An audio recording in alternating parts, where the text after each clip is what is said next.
زیادہ جس پر میں زور دینا چاہتا ہوں وہ یہ ہے کہ فرائض کون سے ہیں جو اللہ نے ہمارے اوپر لازم کر دیے، واجب کر دیے۔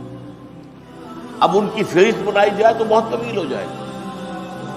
جہاں بھی اللہ تعالیٰ کی طرف سے امر کا صیغہ آیا ہے وہ گویا کہ اللہ کی طرف سے اس شے کی فرضیت کا اعلان ہے۔ چنانچہ میں نے چند آیات آپ کو سنائی، یا ایھا الذین آمنوا آمنوا باللہ ورسولہ، اے ایمان کے دعوے دارو ایمان لاؤ اللہ پر، اس کے رسول پر، جیسا کہ اس کا حق ہے۔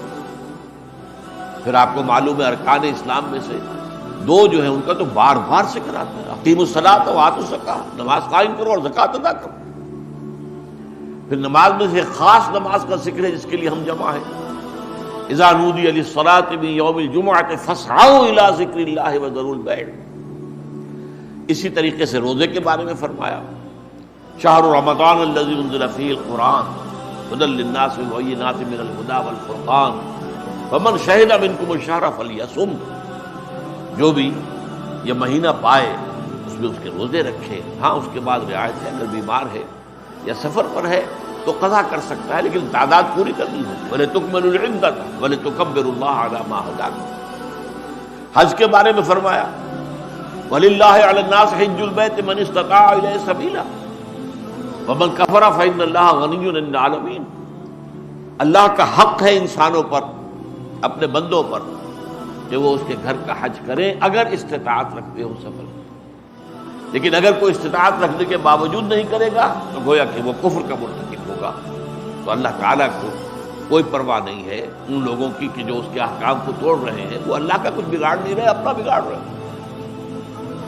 اسی طریقے سے اسلام فَلَهُ أَسْلِمُوا وَبَشِّرِ الْمُخْبِتِينَ، اس کے سامنے سر تسلیم خم کر دو اور اے نبی بشارت دے دیجئے ان کو جو اپنے آپ کو جھکا دیتے ہیں اللہ کے سامنے۔ اسی طریقے سے ادخلوا فی السلم کافہ، اسلام میں داخل ہو جاؤ پورے کے پورے، جزوی نہیں، پورے کے پورے، پورا اسلام اپنے اوپر نافذ کرو۔ اسی طرح فرمایا اطیعوا اللہ واطیعوا الرسول واولی الامر منکم، اطاعت کرو اللہ کی اور اطاعت کرو اس کے رسول کی صلی اللہ علیہ وسلم، اور تم میں سے جو صاحب امر ہو ان کی۔ میں تفصیل میں نہیں جا رہا ان آیات کی، میں تو صرف گنوا رہا ہوں۔ اسی طریقے سے فرمایا یا ایھا الذین آمنوا اتقوا اللہ حق تقاتہ، اے اہل ایمان اللہ کا تقوی اختیار کرو جتنا کہ اس کے تقوی کا حق ہے۔ اسی طریقے سے فرمایا فابتغوا عند اللہ الرزق واعبدوہ، رزق مانگو اللہ سے اور اس کی عبادت کرو، اس کی پرستش کرو۔ اسی طریقے سے اے میرے بندو ان ارضی واسعۃ فایایا فاعبدون، میری زمین بہت کشادہ ہے بس میری ہی عبادت کرو۔ اگر کسی ایک جگہ پر ایسا ماحول ہے کہ تم میری عبادت نہیں کر سکتے تو چھوڑ دو اس جگہ پر، میری زمین کشادہ ہے، وہاں سے ہجرت کرو۔ اسی طریقے سے فرمایا کونوا قوامین للہ شہداء بالقسط، اللہ کے لیے مضبوطی کے ساتھ کھڑے ہو جاؤ اور قسط اور عدل اور انصاف کے گواہ بن کر کھڑے ہو جاؤ۔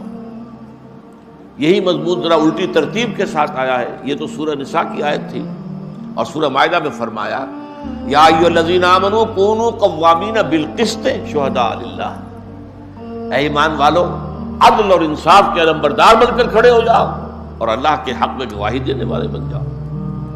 اسی طرح فرمایا وجاہدوا فی اللہ حق جہادہ، اللہ کی راہ میں جہاد کرو جتنا کہ اس کی جہاد کا حق ہے۔ اور پھر قتال کے بارے میں فرمایا وقاتلوہم حتی لا تکون فتنۃ ویکون الدین کلہ للہ، جنگ کرو اللہ کے راستے میں یہاں تک کہ فتنہ بالکل فروغ ہو جائے، بغاوت جو ہے اللہ کے خلاف وہ ختم ہو جائے اور دین کل کا کل اللہ کے لیے ہو جائے۔ اسی طرح فرمایا، اب وہ بعض جامع آیات بھی ہیں، سورہ حج کی آخری آیت آخری سے پہلی یا ایھا الذین آمنوا ارکعوا واسجدوا واعبدوا ربکم وافعلوا الخیر لعلکم تفلحون، 4 احکام کے بعد اسی طرح 4 احکام سورہ آل عمران کی آخری آیت یا ایھا الذین آمنوا اصبروا وصابروا ورابطوا واتقوا اللہ لعلکم تفلحون۔ اب یہ میں نے آپ کو، جس کو نمونہ مشت الخروار کہا جاتا ہے، میں نے آپ کے سامنے یہ تمام جو اوامر ہیں، نواہی ہیں، ان کے بارے میں ایک سوال پیدا ہوتا ہے کہ ان میں باہمی ربط کیا ہے، کون سی چیز بنیادی ہے، کون سی چیز اس کے بعد آتی ہے۔ اگر حفظ مراتب نہ کنی زندگی، اگر ان معاملات کے اندر بھی مراتب کا حق نہ رکھا جائے، اس شے کی کیا اہمیت ہے، تو ظاہر بات ہے کہ ہو سکتا ہے ایک شے جو آپ سے ایک من بھر مطلوب ہے وہ تو آپ ایک تولہ کر کے فارغ ہو جائیں، اور جو تولہ بھر مقصود تھی، مطلوب تھی، اس میں آپ ایک من جو ہے اس کے اوپر ڈھیر لگا دیں۔ تو یہ ساری چیزیں جو ہے نسبت و تناسب کا یہ الٹ جانا، یہ بھی انسان کی تباہی اور بربادی اور ناکامی اور آخرت کے خسران کا